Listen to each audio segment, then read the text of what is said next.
Hoje, tratando sobre 1ª e 2ª Crônicas.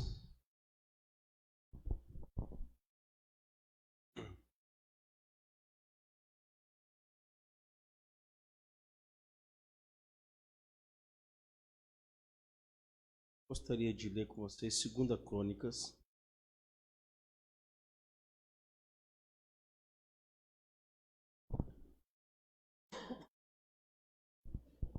Capítulo 7.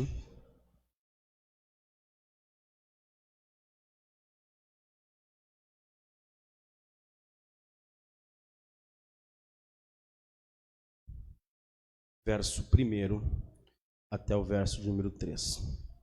Apenas como base, apenas como título de introdução, do que nós vamos estar conversando hoje, no nosso panorama do Antigo Testamento. A glória de Deus enche o templo. 2ª Crônicas, capítulo 7, verso 1, que diz assim: Quando Salomão acabou de orar, desceu fogo do céu e consumiu o holocausto e os sacrifícios, e a glória do Senhor encheu o templo. Os sacerdotes não podiam entrar na casa do Senhor, porque a glória do Senhor tinha enchido a casa do Senhor. Todos os filhos de Israel, vendo descer o fogo e a glória do Senhor sobre o templo, se inclinaram com o rosto em terra, sobre o pavimento, adoraram e louvaram o Senhor, porque Ele é bom e porque a sua misericórdia dura para sempre. Apenas esse texto. E é daquelas coisas que a gente lê e volta esporadicamente. Para situar os irmãos, nós estamos numa série de reflexão sobre cada livro do Antigo Testamento. Semana passada nós falamos um pouco sobre 1ª e 2ª Reis, e hoje nós vamos estar dando sequência em 1ª e 2ª Crônicas.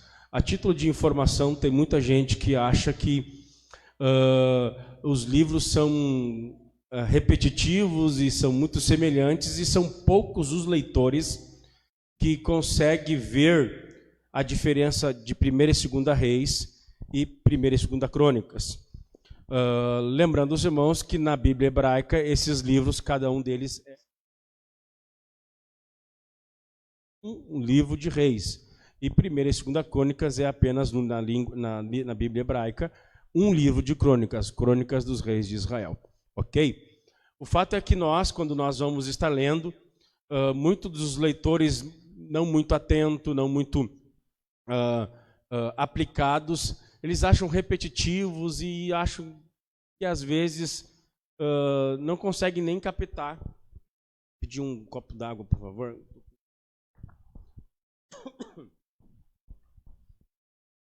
O cara quer comer bolo de milho antes de pregar. É coisa séria, né? Então, tem pessoas que acham que eu li e não conseguem ver distinção. Hoje nós vamos ver a distinção de um livro para o outro. Mas eu gostaria de, apenas a título de informação, assim, eu queria ter feito semana passada e não fiz um slide só com os reis do Reino do Norte e os reis do Reino do Sul. E também os profetas que profetizaram. Isso eu vou mandar para vocês essa semana no grupo da igreja. Ok?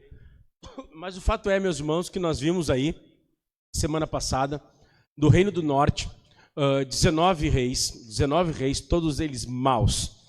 Entre eles, nós não tínhamos como tocar, mas apenas informando assim vocês, nós temos Manassés, que foi um que fechou o templo. Esse templo que Salomão consagra ao Senhor aqui, ele fecha, ele tira o altar do Senhor e ele coloca uma imagem a Acera no templo do Senhor. Os caras ficam hoje tão, nossa, o pastor fulano de dar caiu. Escandalizado. Cara, botaram um poste ídolo de um demônio nesse templo aqui. Esse Manassés, ele sacrificou os seus filhos a um deus chamado Moloque. Os próprios filhos. E vários outros reis também andaram por esses caminhos, e por causa disso o Senhor ficou muito bravo com eles e os expulsou e levou eles ao cativeiro. 722, o reino do norte cai e é levado pelo Império Assírio. Capital é Nínive. E em 587, 586, o reino do sul cai e é levado para Babilônia, Nabucodonosor.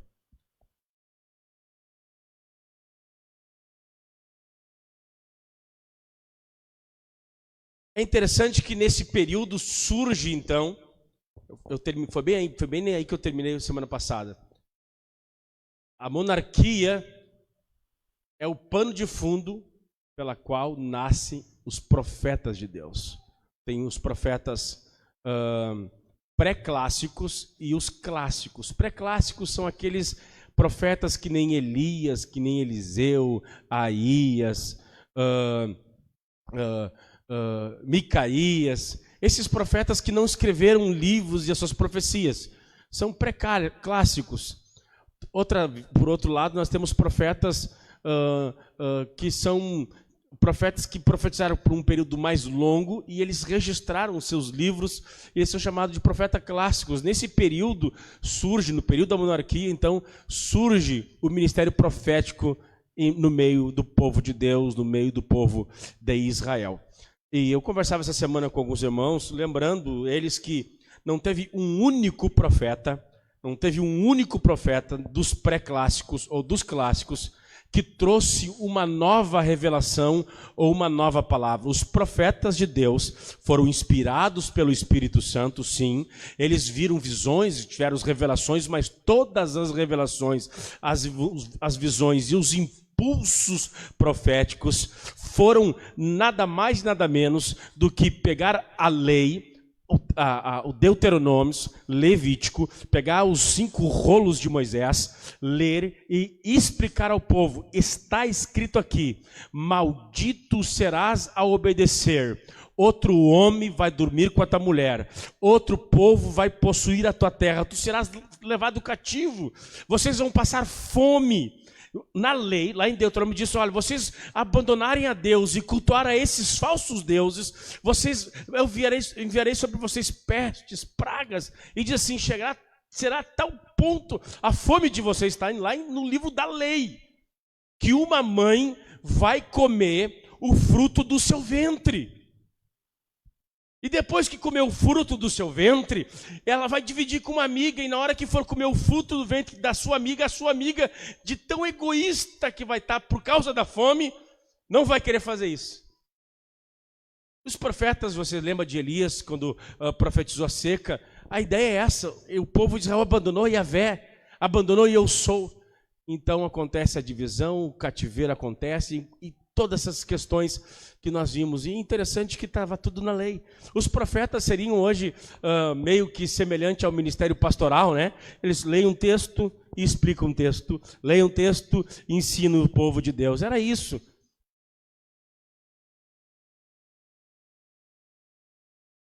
Todas as profecias estavam em torno da lei, da aliança, do decálogo.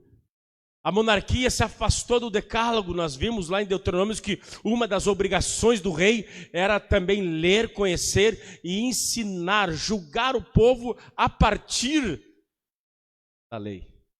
O fato é que eles abandonam o Senhor. E a gente viu isso semana passada. E agora a gente vê. Quero vos trazer uma visão panorâmica, rápida, assim, não tem como a gente ser minucioso.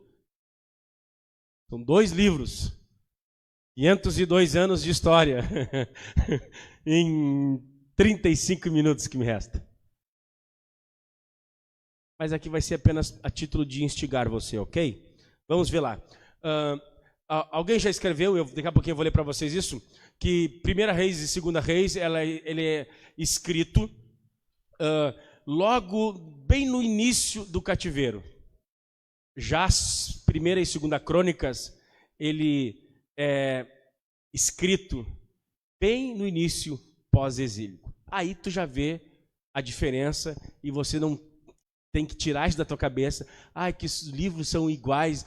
Para que esse monte de livro similar? Isso faz toda a diferença. Pois a ideia de 2 Crônicas é para um povo pós-exílico, e o cronista vai extrair daqui coisas importantes para encorajar um povo pós-cativeiro que está se sentindo fraco, cansado, frustrado, decepcionado. Então ele vai escrever essa 1ª e 2 Crônicas para abordar algumas coisas. Primeiro, que eles são o povo da aliança, povo do pacto, e mais um monte de coisa que a gente vai ver aqui hoje, muito interessante. De tal maneira que, lendo e relendo, eu pus ali um resumo. O livro de 1ª e 2 Crônicas, ele tem a ideia, a mesma ideia de Filipenses 1:6. Eu botei ali embaixo, pode botar ali hoje, pode botar o slide, não sei se consegue botar. Isso. Está pequeno, né? O livro de 1ª Crônicas e 2 Crônicas, aquele que começou a boa obra em vós, há de aperfeiçoá-la até o fim. Essa é a ideia.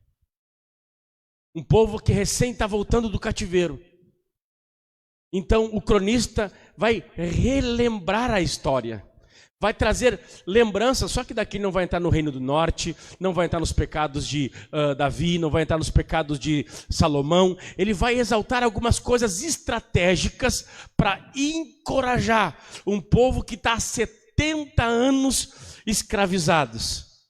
Agora a sua cidade está em ruína, agora o seu povo está empobrecido, a glória da primeira casa passou, a glória...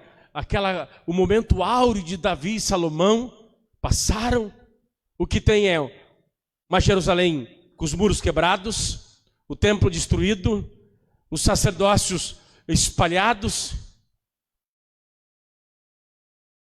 É mais ou menos essa cena aí que a pandemia trouxe nos primeiros 15 dias. Lembra que a gente não sabia o que fazer, não tem culto, não tem nada.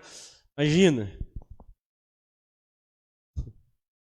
Tem que entender que um judeu não está no templo, não tem o sacrifício, não está sacrificando, não está ofertando ao Senhor. Ele está longe do amor, do perdão, da justificação.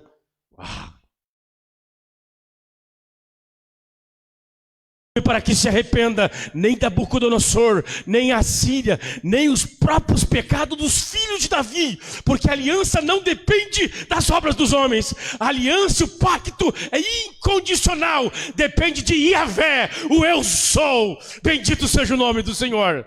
Aquele que sustenta o universo é o que sustenta o seu povo. Bendito seja o nome de Jesus.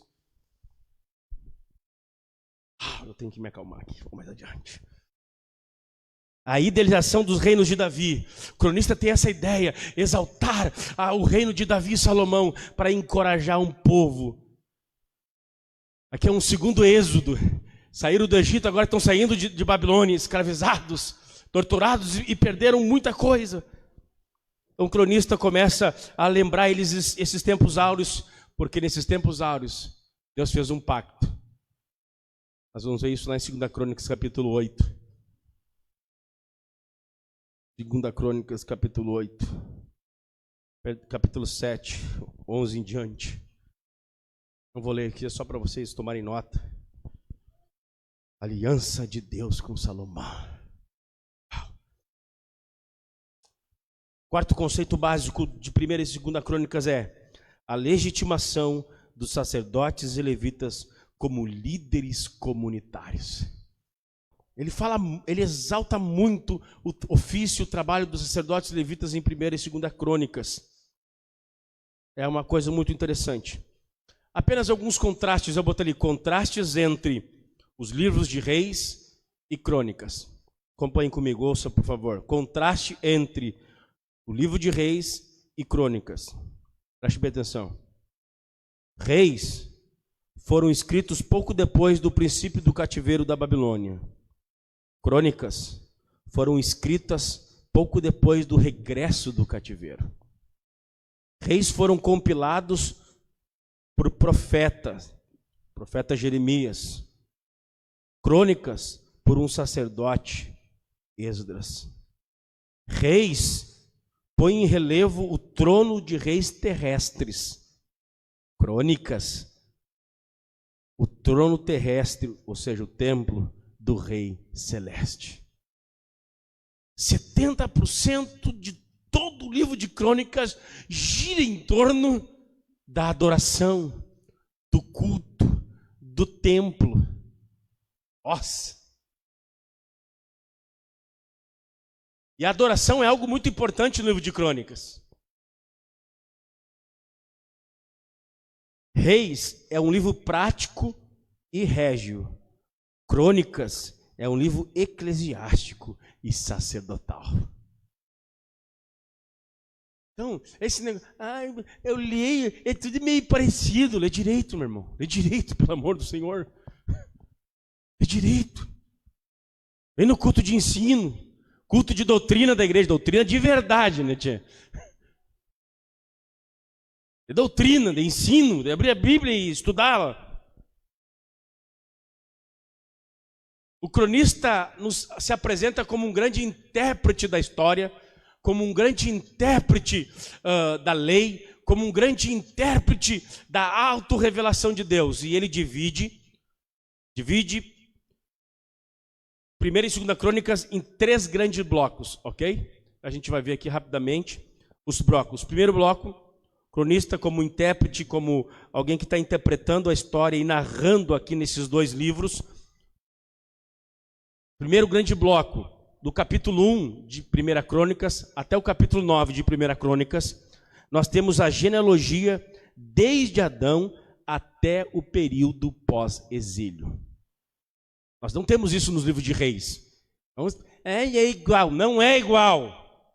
Só por essa genealogia já mudou tudo, já é outro livro. Você já tem que ler e tem que vencer a preguiça, tem que vencer essa letargia mental, essa indiferença para a revelação de Deus. Só por isso. Genealogia desde Adão ao período do exílio. Isso aqui nos remete ao pacto que Deus fez com Davi, o pacto que Deus fez com Moisés, e lembrando que eles estão ligados em Adão, ou seja, eles estão recontando toda a história, para encorajar um povo desencorajado, relembrando a sua identidade, essa é a ideia. Ei! Não esqueçam quem vocês são.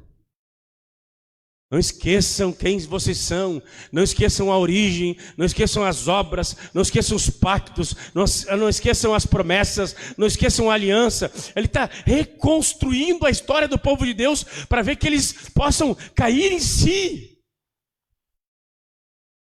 e recomeçar tudo para a glória do nome do Senhor Jesus. A primeira seção da obra, que contém uma lista e genealogias, é nitidamente preparatória e enfatiza a unidade original de Israel e a sua preservação pela graça de Deus. Uau! A ideia do cronista aqui é relembrarem de que povo eles fazem parte. A ideia aqui é eles relembrarem qual foi a origem deles.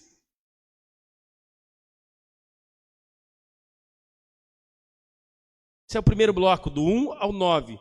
Genealogia desde Adão até o período pós-exílio. Você vai ver muitas genealogias aqui no capítulo 1 de 1ª Crônicas. Vamos voltar lá em 1ª Crônicas.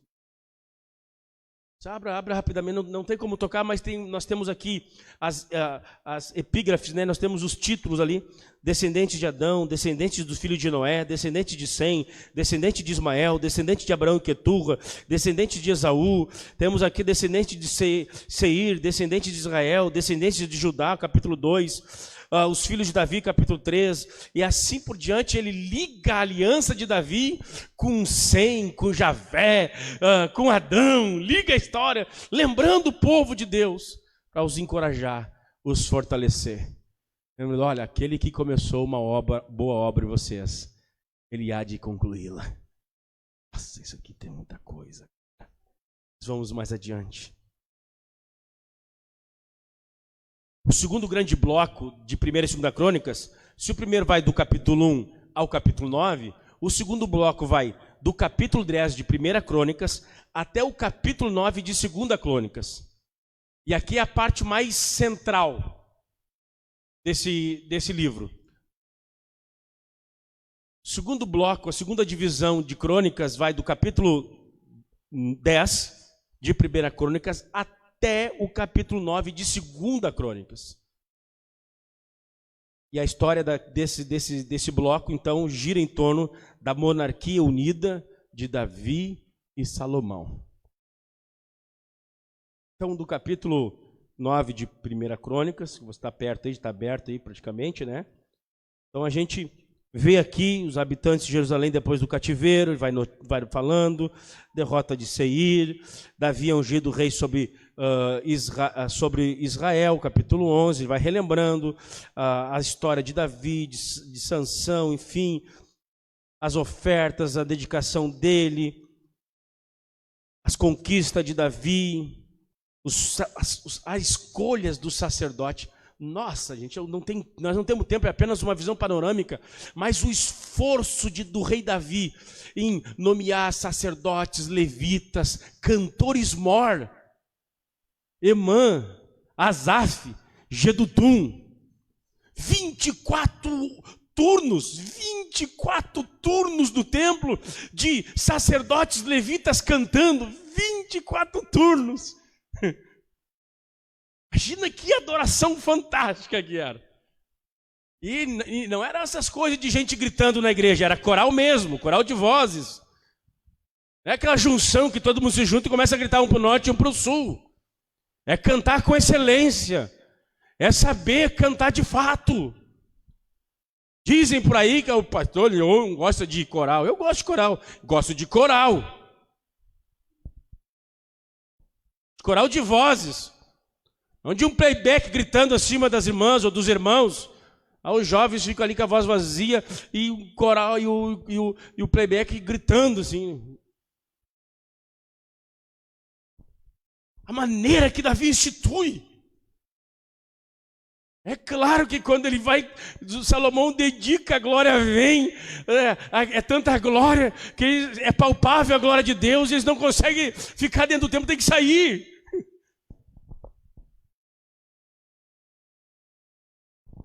Nessa segunda parte, e a maior parte, aqui nós temos o cerne da obra, que contém duas palavras de Deus que são de significado teológico fundamental. Vou repetir isso. Nesse bloco, é o cerne, é o coração de Crônicas, que contém duas palavras de Deus que são de significado teológico fundamental. A primeira, lá em 1 Crônicas, 17, do 13 ao 14, a primeira é, em geral, conhecida como Aliança de Davi. Por esta palavra, Deus prometeu que ele construiria uma casa e uma dinastia eterna para Davi, e que um dos seus descendentes de Davi construiria uma casa e um templo para Deus. A palavra é a mensagem de Deus a Salomão em resposta à dedicação do templo. Então, o cronista, nesse segundo bloco, ele exalta esse acordo, esse pacto, essa aliança que Deus diz: olha, por que vocês estão tudo cabisbaixos? Vocês se esqueceram que o Eu Sou falou para um dos nossos primeiros reis, o rei Davi, que nunca deixaria o trono sem um descendente, jamais apagaria a lâmpada de Israel. Por que vocês estão assim tão cabisbaixos? Fique tranquilo. Zorobabel, que é descendente de Davi, ele vai fazer um bom trabalho. Ele vai governar esse retorno, vai construir um templo. E você pode ver isso lá em Zacarias e Ageu. O templo é pequeno e os velhos anciões, quando viram aquela construção, começaram a chorar, porque viram o primeiro templo de Salomão, que Nabucodonosor desmanchou, botou fogo, levou os ouros da casa do Senhor, levaram todos os utensílios da casa do Senhor, as colunas de bronze, Boaz e a outra,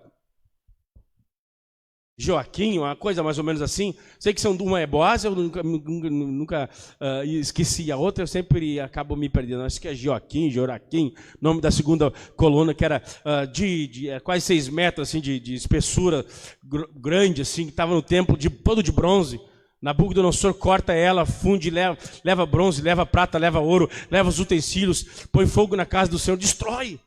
Os anciãos que foram levados cativo e voltaram, quando viram aquele templo de Zorobabel, bem pequeno, bem frágil, começaram a se entristecer porque a glória era infinitamente menor. É por isso que o profeta Ageu vai dizer assim, ó, a glória da segunda casa será melhor do que a primeira.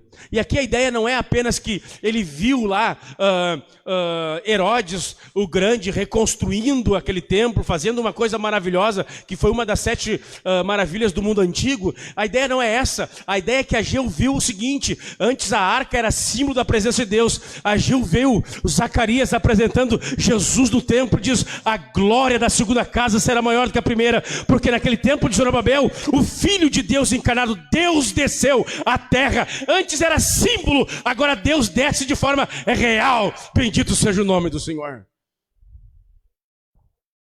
Essa profecia já se cumpriu. Não tem nada a ver com esses caras que pregam sobre autoajuda. Ai, a glória da segunda casa, e blá, blá, blá. E sobre a tua história, minha história não é sobre nós, é sobre Jesus Cristo, o nosso Salvador.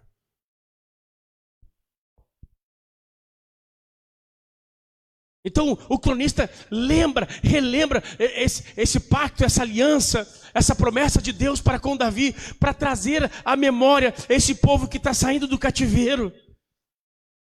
Confie na promessa que Deus falou.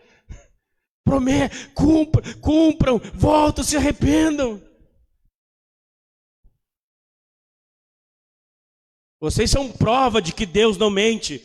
Ele falou para vocês não criarem imagem de escultura. Vocês criaram Baal, Azera, Asterote, Maloque. Vocês fizeram vários deuses, vários altares. O reino do norte com Jeroboão botou um templo, botou um altar, um Dan e outro em Betel. E o cara fez 2 bezerros de ouro para cultuar, em vez de cultuar Javé. Vocês pecaram no pecado de idolatria. Vocês sabem que Deus não mente, tanto é que vocês ficaram 70 anos, porque Deus não mente. Ele falou para vocês, se vocês não obedecerem, se vocês não se submeterem, se vocês achar que pode, deixa a vida me levar, vida leva eu. Não vai dar nada a calça floreada. Se vocês começarem de forma obtusa, teimosa, cabeça dura, pecar contra Deus, plantar vento, vocês vão colher tempestades. Essa é a primeira palavra que nós temos aqui importante.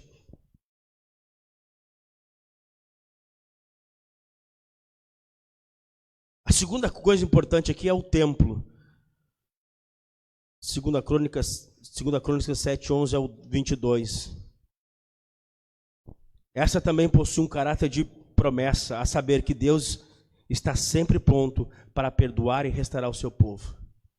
Quando você vê aquela oração de Salomão no capítulo 7, verso 11 ao 22, quando tu levares o teu povo cativo e o teu povo voltar para este santo lugar. E esse santo lugar é o santo lugar que Deus falou lá em Deuteronômio capítulo 12, lembra? Eu vou mostrar um lugar de adoração. Lembra que nós estudamos Deuteronômio 12? Quando Deus institui um lugar de culto, vocês vão entrar em terra de Canaã e vocês vão me adorar no lugar que eu escolher. Jeroboão, bobo. Não, o povo não vai para Jerusalém adorar o Senhor.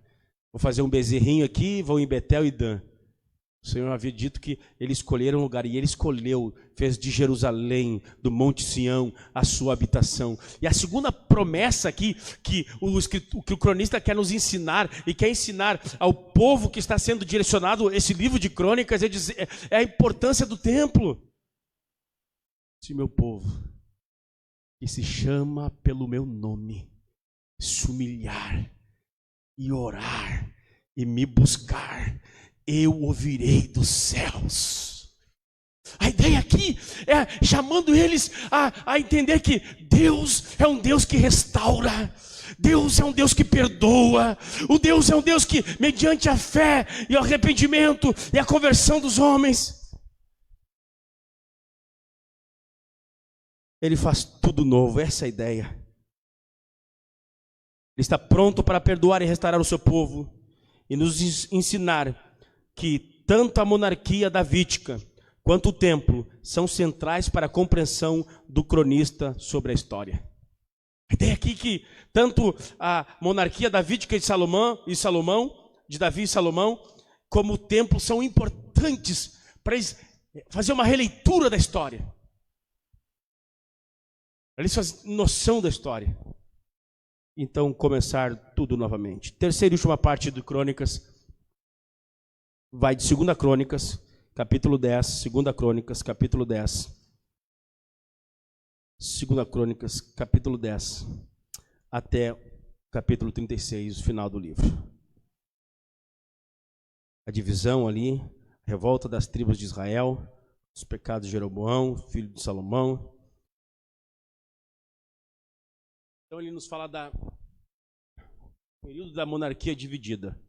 A terceira seção de Crônicas relembra princípios básicos pelos quais Deus trata o seu povo ao traçar as variadas respostas aos reis e ao seu povo. Isso aqui é importantíssimo. Essa última parte, do capítulo 10 de 2 Crônicas ao 36, ele relembra princípios pelos quais Deus trata o seu povo ao traçar variadas respostas aos reis e ao seu povo. Quem for fiel, a gente vê a história de Josafá, Asa, Ezequias, homens piedosos que foram fiéis ao Senhor. A ideia aqui é levar sempre esse princípio,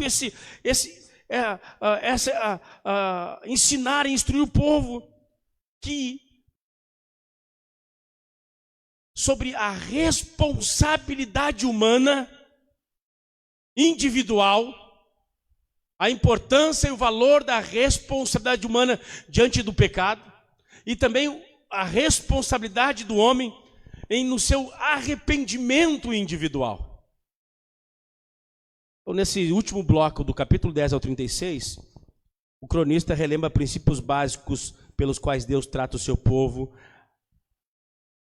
ao traçar várias respostas que Deus deu a reis que tentaram viver sem o Senhor, a indivíduos particularmente que tentaram viver sem o Senhor, e o fim que os levou. A ideia aqui é ele relembrando ideias como tudo que tu planta colhe, lei da retribuição. Claro que não fica só nisso, tem mais coisas, mas de linhas gerais, o último bloco se encerra assim. Cronista, escritor de crônicas, que a grande tradição, e eu também acredito que seja Esdras, ele usa dois mecanismos literários distintos para mostrar a sua verdade, para mostrar a sua intenção para o povo pós-exílico. Dois mecanismos literários distintos usados por ele. Acho que está aí na tela. Aí. Primeiro, número 1, é o uso repetido das palavras e frases chaves, como em 2 Crônicas, capítulo 13 ao capítulo 16, onde ele diz: buscar a Deus, aqueles que buscam o Senhor, aqueles que se inclinam ao Senhor, aqueles que se arrependem, aqueles que se voltam ao Senhor, e confiar em Deus mais 5 vezes. Ele nos instrui, nos ensina nesses princípios de respostas de Deus para respostas humanas. Ele usa como um artigo, como um recurso literário, a intenção do que ele quer passar. E esse termo, assim, ser fiel a Deus, ser leal, foi infiel. Você lembra que tem dois refrões: os reis que andaram no caminho de Davi, e andou nos caminhos de Davi, ou seja assim, e fez o que era reto aos olhos de Deus, e andou nos caminhos do rei Davi, que fez tudo conforme a minha vontade. E os reis pagãos, por sua vez, foi infiéis, e andou nos caminhos de Jeroboão, que fez o meu povo pecar em idolatria, criando e adorando aos bezerros de ouro. Então ele usa isso aqui é um termo-chave, não apenas buscar a Deus, ser fiel a Deus, confiar em Deus, mas também infidelidade, desobediência, fazer o que é mal. São termos-chave para nós entender o que o cronista está querendo passar. Ele está dizendo assim: ó, as aflições de vocês não veio do pó, as aflições de vocês não veio do nada. As angústias, diz o patriarca Jó, as angústias não vêm do pó da terra, do que se queixa o homem, senão dos seus próprios pecados. Davi vai dizer em um dos seus salmos que o pecado é o opróbrio dos povos, é a tristeza e as desolações das nações. Não pense que você vai brincar com a igreja, brincar com a fé, brincar com o Espírito Santo, brincar com a profecia, brincar com as coisas de Deus e vai ficar tudo bem. Não vai. O cronista está dizendo: atentem para o vosso comportamento.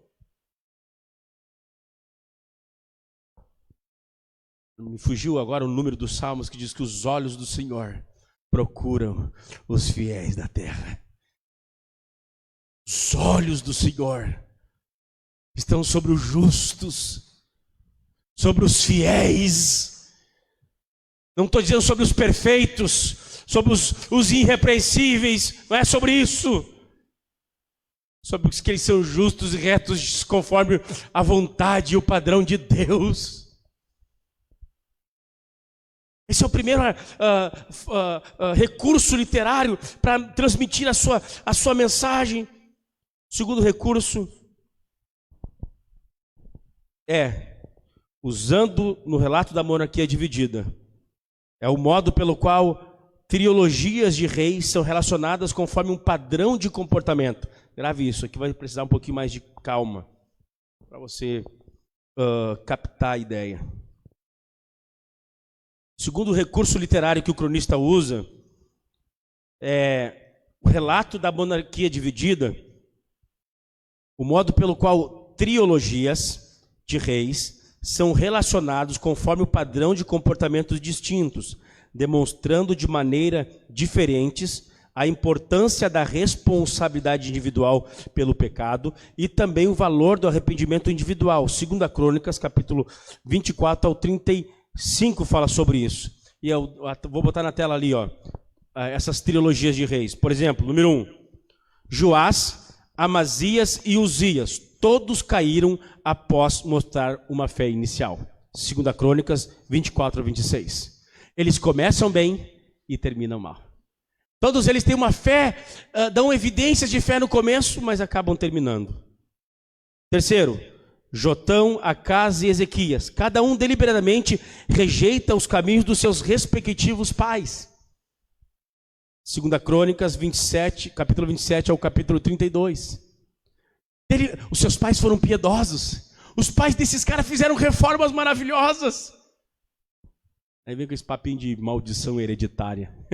Brincando isso no carro ainda. Ah, eu sou assim porque a minha mãe foi assim. Não explica, não tem explicação. Como é que Manassés doidou, cara, um pai piedoso, fez reforma, abriu o templo, vamos adorar a Deus. E o cara simplesmente, o pai morre e ele vira a cabeça, proíbe o culto ao eu sou, se opõe a Deus. Jotão, Acás e Ezequias, cada um deliberadamente rejeita os caminhos dos seus respectivos pais, abandonam a piedade, a justiça, a fidelidade, transgride contra o Senhor. Terceira trilogia de reis que Crônicas usa, que o cronista usa como uma forma de explicar essa questão de princípios de retribuição, de responsabilidade pessoal, de a necessidade de arrependimento individual. Manassés, Amon e Josias ilustram atitudes contrastantes quanto ao arrependimento. Todos esses reis, eu falei para vocês que esse Manassés aqui fechou o templo, adorou ao diabo, matou os próprios filhos a Maloque, queimou eles, possivelmente num boi de bronze assado, uma criança, seus próprios filhos. O texto diz que lá em 2 Crônicas, que no final da vida, esse Manassés orou a Deus, e o texto diz, e Deus o ouviu. Nossa, cara, que Deus é esse, cara? Não tem buraco, não tem pecado que tu te afunde se voltar-se em arrependimento e fé, que Deus não infunda graça, bondade e perdão. Pois um coração contrito, disse Davi no Salmo 51, porque um coração contrito não desprezará, ó Deus, sacrifícios e ofertas tu não queres, senão eu te daria, Senhor. Mas sacrifícios agradáveis a Deus é um coração sensível, um coração quebrantado, um coração que reconhece sua miserabilidade, a sua iniquidade e volta-se para Deus. É por isso que eu fico imaginando que Davi é chamado um homem segundo o coração de Deus, cai em pecado de adultério, assassina um dos seus melhores amigos, um dos seus capitães fiéis a ele. Como Deus pode chamar um homem desse, um homem segundo o coração? Porque este mesmo homem, apesar de suas iniquidades, ele sempre é homem para assumir a sua responsabilidade de Deus. Pequei contra ti somente fiz o que é mal, dá-me um coração novo, cria em mim um espírito reto, eu pequei, ajuda-me, Senhor. Não eram esses canalhas, esses imundos que a gente vê hoje em dia, com os seus pecados ocultos, com as suas transas, com as suas taras, com as suas curtidas nos mundos virtuais, e tomam ceia, e pregam, e cantam, e descem fogo dos céus. Havia um homem sensível, reconhecia facilmente a sua miserabilidade. Manassés, Amon e Josias ilustram atitudes contrastantes quanto ao arrependimento. Voltar-se ao Senhor, é o que Jeremias vai dizer: buscar-me-eis e me achareis, quando me buscares de todo o vosso coração. Tenho 5 minutos. Ó Deus, faz um milagre. O cronista demonstra dessa maneira a importância da responsabilidade individual pelo pecado e também o valor do arrependimento individual, 2 Crônicas 24:35. Mensagem do cronista. 5 minutos para falar sobre a mensagem do cronista. Mas vocês vão ter isso, fica tranquilinho. A mensagem do cronista. A primeira mensagem é a aliança de Deus com Davi. Segundo, Israel como povo da aliança. Terceiro, o templo como lugar centrado da aliança. E quarto, a aliança como base da restauração. Uau. Vamos ver se eu consigo aqui. Número 1, aliança. De acordo com o cronista, a aliança davídica é o elemento que mais claramente expressa o significado da vida constante de Israel como povo de Deus. A aliança é muitas vezes referida em relação às promessas de Deus a Davi. A característica primária da apresentação da aliança davídica feita por Crônicas é que a sua própria existência depende da promessa de Deus. Uau, vou ter que parar aqui. Não captou, né? Muita informação. O que o cronista está dizendo assim, ó. A existência da promessa de Deus, a existência da aliança depende da promessa de Deus. O que o cronista está dizendo, ó, o povo pecou, o povo errou, mas mesmo assim, Deus não extinguiu o pacto com Davi. Uau!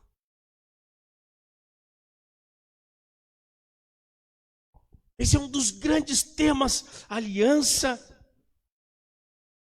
davídica. Deus fez um pacto com vocês, eles estão voltando do cativeiro. O cronista está querendo dizer assim, olha, Eu acho que é por isso que Davi vai dizer assim, ó, o justo cai 6 vezes, mas a 7ª o Senhor levanta. O justo pode até cair, mas se cair, não ficará prostrado. Bendito seja o nome do Senhor. Pois o que mantém esse acordo, o que mantém essa aliança, não é a justiça de Davi, porque Davi não é justo. Mas dá por aí.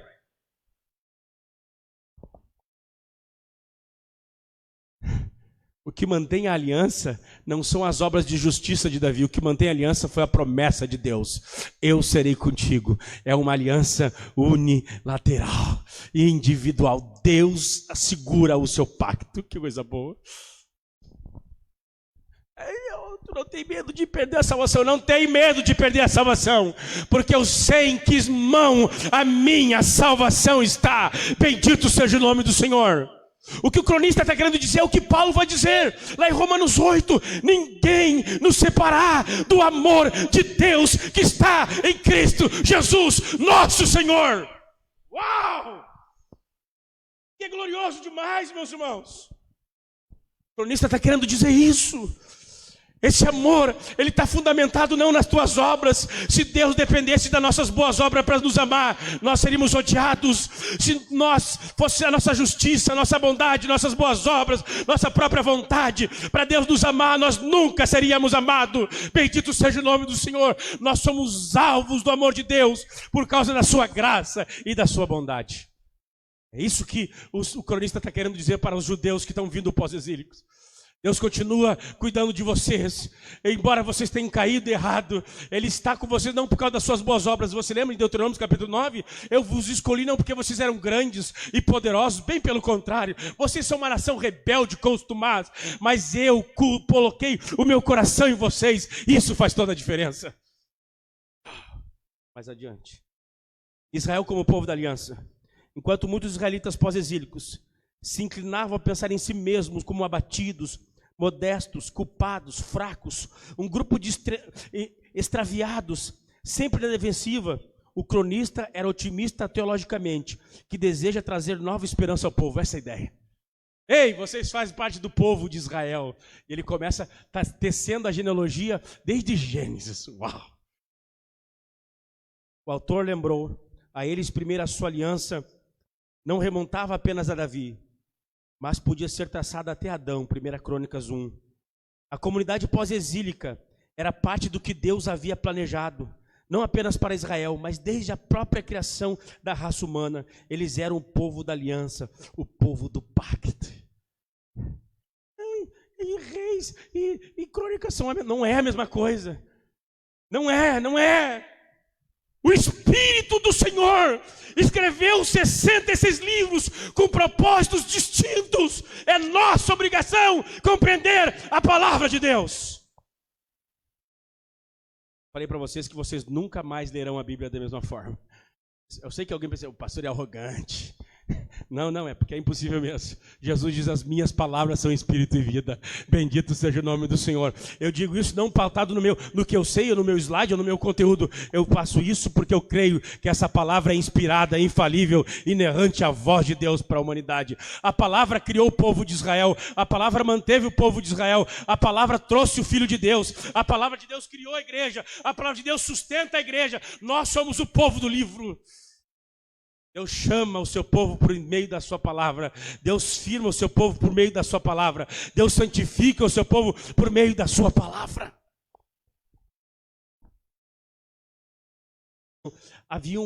O Israel ele tinha um calendário litúrgico baseado na colheita, no plantio.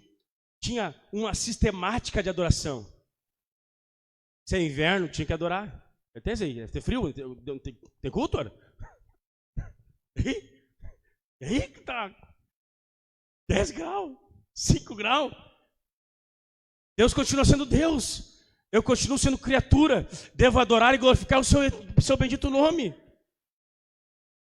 Israel obedecia um calendário litúrgico. A adoração era uma resposta espontânea à bondade de Javé. 1 Crônicas 16, 28 ao 34. Mais importante ainda para o cronista, reconheceu que a verdadeira adoração a Javé era motivada pelo temor do Senhor e pelo amor. 1 Crônicas 18:9 e 2 Crônicas 19:9. E aqui eu gostaria de encerrar com vocês. Preste bem atenção. Passivo ali, bota aí. Aqui, ó. Olha o que está escrito ali nesse slide. Preste bem atenção. Dobre a sua atenção, porque eu vou falar aqui. Adoração para os hebreus. O cronista nos fala sobre a importância da adoração. Adoração para o povo de Deus.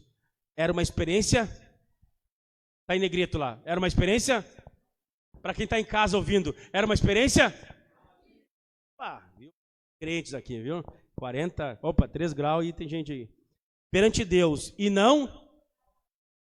Adoração é algo ativo, não passivo. Adoração é um trabalho que Deus faz em mim e eu respondo ativamente a Ele. Preste bem atenção. Reconhecer o seu valor, prestar-lhe a reverência e culto devido, incluem os seguintes gestos. Preste bem atenção. Gestos, atos e movimentos. Olha aqui, o cronista vai falar o que é adoração. Ofertas de líquido ou libações, sacrifício, holocausto, prostração, incenso, ações de graça, ofertas volitivas, oração, diversas posições, jejum, purificação. Purificação é banhos, dança, rasgamento de roupa, banquetes, celebrações de grandes festas religiosas. E tá as referências ali, você vê em casa.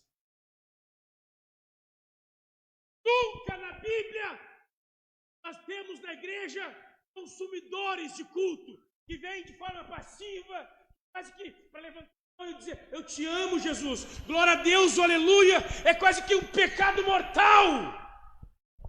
Adoração é algo ativo. Eu adoro ao Senhor com o meu espírito, com a minha fé, com o meu amor, mas tudo que é em mim adora o seu eterno nome. Isso aqui não é um teatro, isso aqui não é um picadeiro, eu não sou um palhaço. Nós não estamos num cinema em que você fica ativamente olhando, assistindo, não. Isso aqui toda a igreja participa, adora, celebra, canta, exalta, glorifica ao Rei da Glória. Ei, isso aqui é uma igreja pentecostal. Vou repetir, isso aqui é uma igreja pentecostal, não é um velório. Nós estamos diante de Deus. O cronista nos vem essa noite dizer que a adoração a Yahvé é algo vivo. Deus é vivo, o Espírito é vivo, a palavra é viva, o Evangelho é vivo. Bendito seja o nome do Senhor. Temos que ter alegria. O salmista diz que na presença de Deus, até a tristeza solta de alegria. Vamos estar em pé, tá bom por hoje. Ei, meus irmãos, tem alguma coisa errada do tempo para cá com a nossa igreja?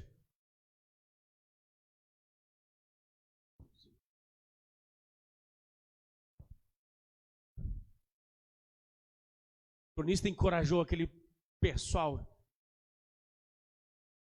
pecador que abandonou o Senhor, o chamando, voltem à adoração verdadeira. Voltem à adoração verdadeira. Busque ao Senhor. É como se ele dissesse o que Jeremias diz, eu sei os pensamentos que tenho de vós. É certo, quando vocês vacilarem, disciplina vem. Mas não caia na desesperança, confie no Senhor. Ele é um Deus de pacto, um Deus de aliança, um Deus de acordo.